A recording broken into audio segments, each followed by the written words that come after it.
We've had 3 conferences, each bigger and more prestigious than the preceding one. What has been achieved?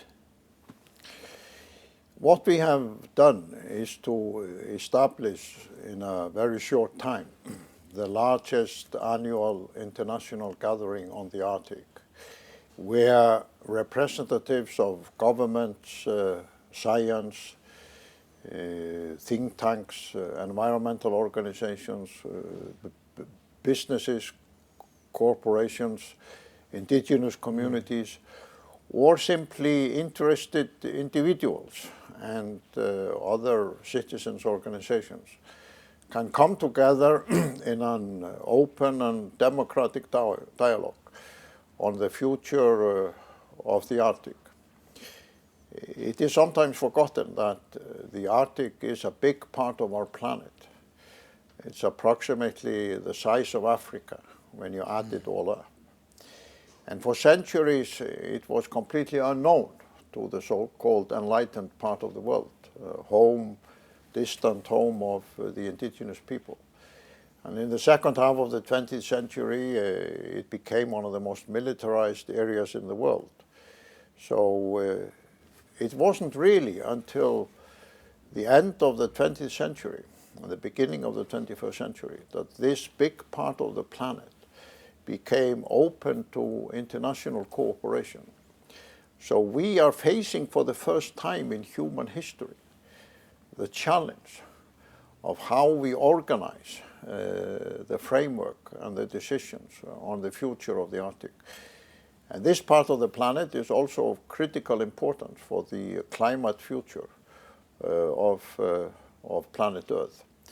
So my idea and my partners was that we needed a prominent enough and a big enough platform so the major leaders of the world, whether they were presidents or prime ministers or leading scientists or leading business executives or leading environmentalists, found it both interesting and proper to come to this gathering and participate in a new type of an open democratic dialogue.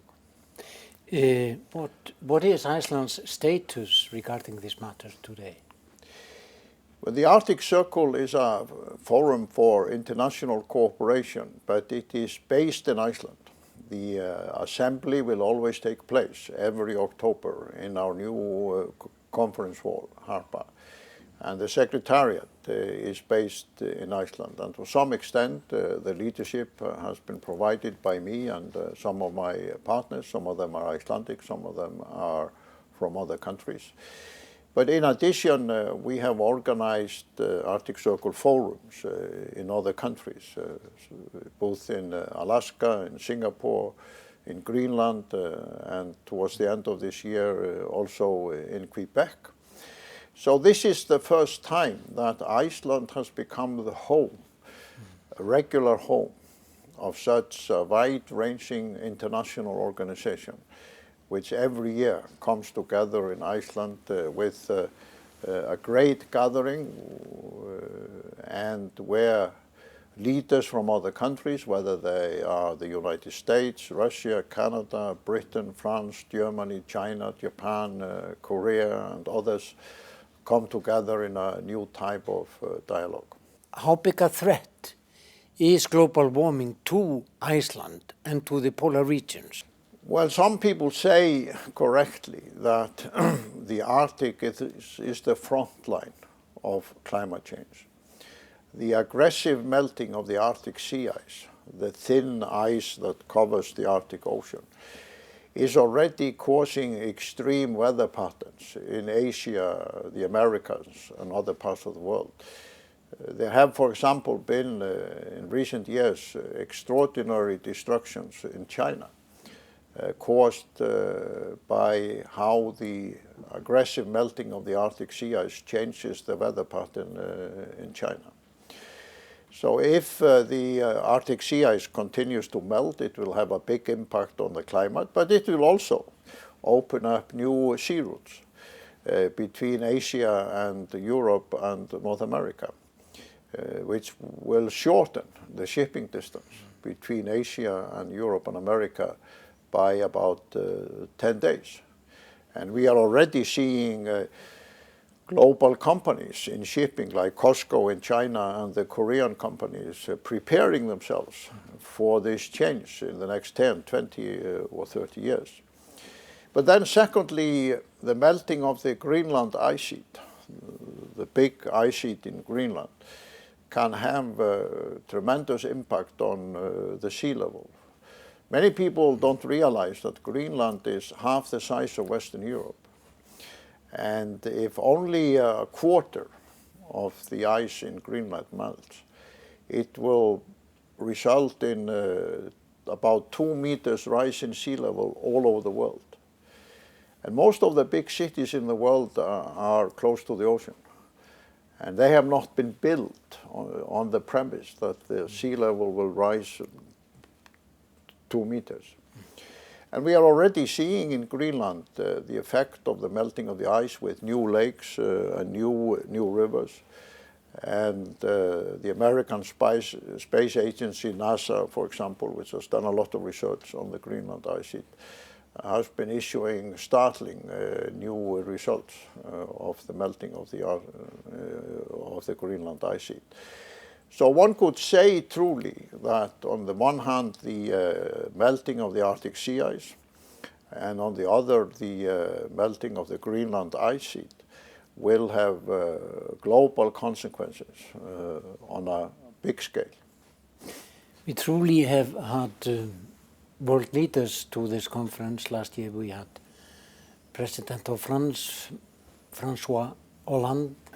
This year Ban Ki-moon, the Secretary General of the United Nations, will hold a keynote address to the Assembly, and Nicola Sturgeon, Premier of Scotland. This really shows the importance of this conference, doesn't it? Yes, it does, because in just 3 years, the Arctic Circle Assembly has become a prestigious and big enough assembly to justify an invitation to the major leaders of the world. The President of France decided to come last year and give a speech, which was his main speech leading up to the Paris climate negotiations. And now the Secretary General of the United Nations, Ban Ki-moon, will come and speak to his important legacy, which is coming to an end now, his term as Secretary General. His important legacy of having led the world into a new global agreement. And many people think that that is perhaps his greatest achievement as Secretary General. And the First Minister of Scotland, Nicola Sturgeon, will come and speak for the first time as leader of Scotland about how the government of Scotland sees the northern part of the globe, the Arctic and the northern regions, as a future neighborhood, productive neighborhood for Scotland. But in addition to these world-famous leaders, we have also had some of the leading scientists in the world, some of the most influential scientists, as well as leaders of the most well-known global environmental organizations like the World Wildlife Fund, like Greenpeace and others. Like, for example, when we had this case of the Greenpeace 30 that were imprisoned in Russia 3 years ago. The only dialogue that took place between the leadership of Greenpeace and the Russian representatives in an open forum was the dialogue between the head of Greenpeace and Chiliganov, President Putin's representative on the Arctic, in the open assembly of the Arctic Circle here in Reykjavik. So there are many examples of leading personalities from politics, from science, from business, from environmental organizations, but also from the indigenous communities. We have had the prime ministers of Greenland and the Faroe Islands. We have had leaders of the indigenous communities in Canada and in Russia. And this year, for example, the governor of Yamal-Nemets in Russia will come and give a major speech on the economic success of the Yamal-Nemets region in Russia, a region which many believe, due to the cooperation between China and Russia, will be a leading player in the energy-driven economy of the 21st century. So wherever you look at the assembly, you see representatives of all these constituencies. But I think the key to the success of the assembly is that it is open and democratic, which means that concerned citizens or young students or anybody who is interested can enter the assembly and ask questions and become a part of the discussion. And that is very rare for international conferences of this kind and this scale, that citizens, ordinary people, can come and participate in this way. But I think that is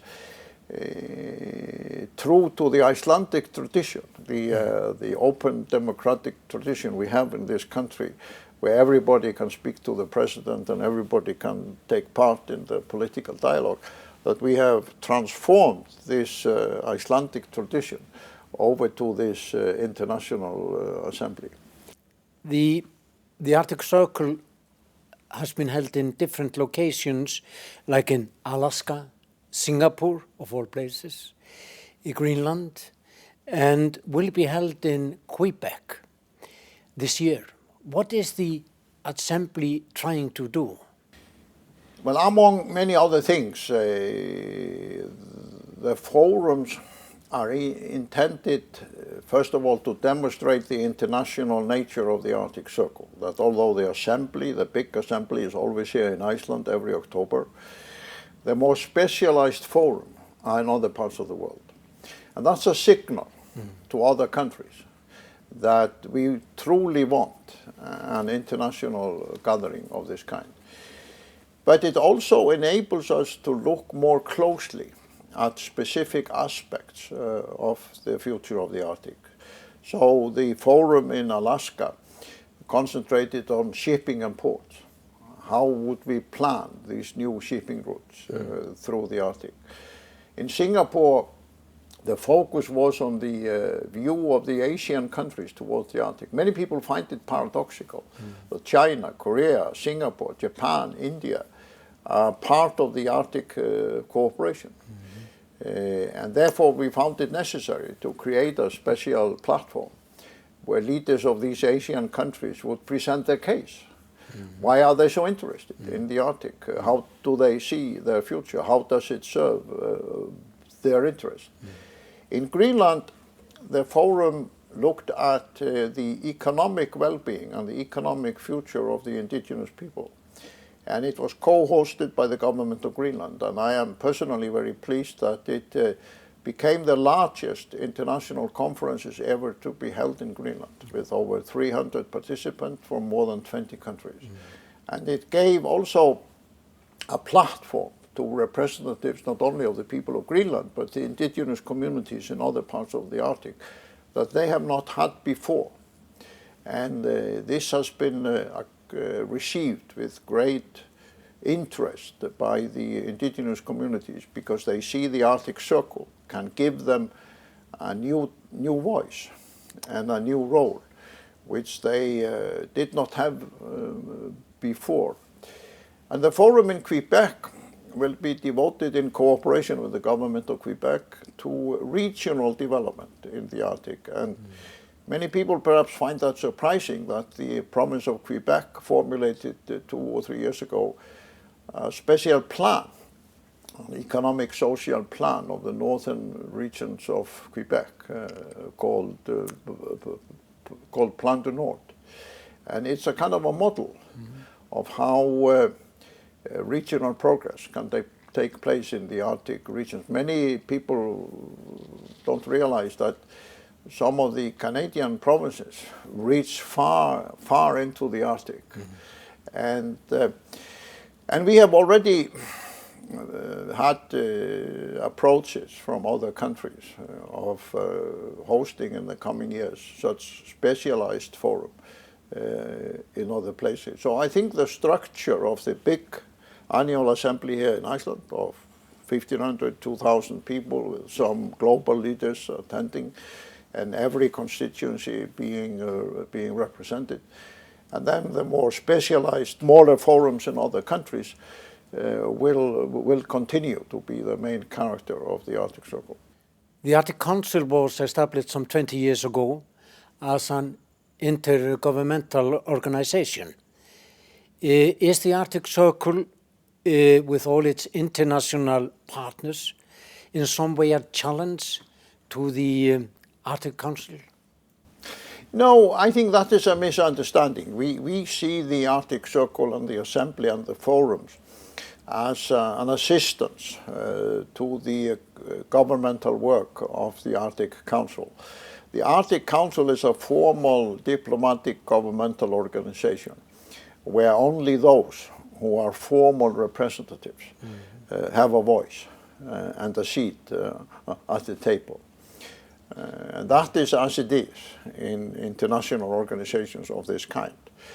But we thought that the future of the Arctic required a meeting hall where everybody could sing, where everybody could participate in the orchestra and the choir, and every voice could be heard. And then those who sit at the formal Arctic Council table can be influenced by the dialogue. And this has been the case, that representatives of the Arctic states, who are formally the leaders of the Arctic Council, have found in the Arctic Circle Assembly and the forums an additional tool in order to make the work successful. In this way, for example, under the American chairmanship of the Arctic Council, the leading representatives from the American administration, like Admiral Plapp and Mark Brzezinski, have used the assembly of the Arctic Circle to present the case of President Obama and Secretary Kerry and the American government to this wider audience. And the reason why we have invited the Foreign Minister of Finland to speak at the opening session this year is that next year Finland will take over the chairmanship of the Arctic Council. And Finland can similarly, in the next 2 years, use the Arctic Circle assemblies to broaden their message and explain the emphasis of the chairmanship to this wider democratic audience. So I think both of them go together in an interesting way. And I personally believe that in the 21st century, we are in a world where the old diplomatic methods of simply governmental representatives sitting around the table no longer work. We need to broaden the participation in a much more effective way and invite anybody who has anything to say, anything meaningful to say, to actually play a role. And if we do that, then we will have more success. And I believe, for example, that one of the reasons why the Paris Climate Conference was so successful in the end was it invited representatives from non-governmental organizations, from science, from business and others, to get involved in a more productive way than had been the case sort of previously. Would it be fair to say that through the Arctic Circle Assembly that Iceland has taken a lead in the debate and discussion of the Arctic? Well, I have always been very careful not to use the phrase that Iceland has taken the lead, but it has clearly enhanced and strengthened the role of Iceland in this important international dialogue. And it has also opened up new opportunities for the Icelandic government, for the Icelandic universities, for Icelandic businesses, for Icelandic environmental organizations to enter into cooperation with other partners from other countries in a way that they could not do before. So this has strengthened the opportunities for Icelanders, whether they represent the government or science or business or environmental organizations, to actively be influential in creating networks of cooperation. And it has also enabled us to receive in Iceland leading personalities, both like President of Iceland or Ban Ki-moon or Nicola Sturgeon or prime ministers or ministers from other countries, but also to gather here every year many of the most influential people from different areas of importance in this international cooperation. And this is the first time that Iceland becomes a regular center for an international gathering of this kind. We have occasionally hosted important global meetings or summits. Everybody knows the Reagan-Gorbachev summit, or when Nixon and Pompidou met in Iceland. We have, of course, had various organizations having their conference once in Iceland and then moving to another country. But this is the first time that we gather in Iceland every year in October. Such a vast, influential gathering of important decision makers. You left office this summer as President of Iceland. How do you see your post-presidential role? Well, of course, that to some extent remains to be seen. But I have said that I intend to give emphasis to my involvement in 4 areas. First of all, I will continue my leadership of the Arctic Circle. I played a role in founding it together with my international partners and support here in Iceland. It was my idea to create this new platform and how it was organized. It was not formally a part of the presidency, although I played this active role while I was president. So when I stepped down from the presidency, I took up the formal position of chairman of the Arctic Circle. So I will continue to provide a guidance and active involvement in this important new international instrument, and to participate in other types of Arctic dialogue. Then I will also work on climate cooperation in many different ways. I will continue my support for clean energy progress in other countries based on the Icelandic experience. And fourthly, help to bring more attention to the ocean, which has been kind of neglected. Paradoxically, although the oceans are a biggest part of the planet, they have been neglected in international cooperation. And all of these 4 areas to some extent come together: the Arctic, the climate, the clean energy, and the ocean. And I will work with some well-known international organizations and institutions in this respect. And that cooperation is being formulated these months. So it will be a combination of concentrating on the Arctic Circle and working with other international organizations to further these four major areas. Can it be said, Mr. Grímsson, that you've truly changed the office by, for example, launching this Arctic Circle Assembly, which is totally new, but not least to the controversial issue of Icesave? Well, it has been my position not to issue judgment on my own time as president. On one hand, I conducted the presidency in a traditional way, but on the other, I did things which had not been done before. I exercised the power of the president to refer controversial issues to the people of Iceland. Many criticized me when I did that, but I fundamentally believe that the democratic will of the people should be the decisive voice. And I think now, when people look back on it, they realize it was the right decision, that the people of Iceland could be trusted in this way. And I think our democracy will never be the same after the nation has experienced that. Because before the so-called leadership or the decision-making elite of the country could claim that they alone could be trusted to make the right decision. Whereas Icesave showed that the government of the time, plus many members of the so-called decision-making elite, took a wrong position. And the people of Iceland took the right position. And then in addition, as you mentioned, the Arctic Circle and some other things I did internationally, both with respect to clean energy and the climate, the Northern Research Forum, and my involvement in both the Clinton Global Initiative and the World Economic Forum and many other international platforms, was a new path for the presidency to participate actively in an international dialogue and cooperation of that kind, and then create new instrument for that.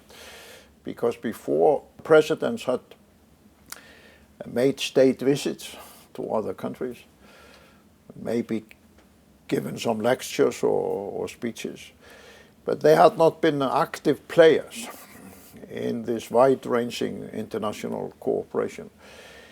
And one of the interesting things about the Arctic Circle is that it demonstrates that the president can create new instruments for constructive international cooperation in a successful way. And it benefits the country, it benefits the international community, but it also gives the young people of Iceland an opportunity which they didn't have before, to annually participate in an international cooperation and learn firsthand what cooperation among people from all over the world actually means. So I hope all of this will show people that although the presidency has formal duties, it can also be used in a constructive, dynamic way to further international cooperation on important issues and thereby give Iceland a stronger voice among nations. Could it be said that through these two issues we are discussing that Iceland has a stronger international voice? No, absolutely. I think that is the objective conclusion.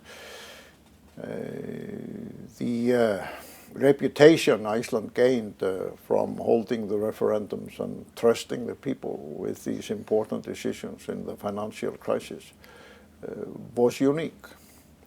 Because in most countries it was argued that democracy should not be allowed to interfere with the financial markets. Everybody knows how the people of Greece were not allowed to vote on these issues. And in the Arctic Circle also, the reputation of Iceland as a meeting place for representatives of these important nations, United States, Russia, Canada, China, Germany, France, Britain, Japan, and so on, is an important recognition that Iceland can serve a special role in the international community.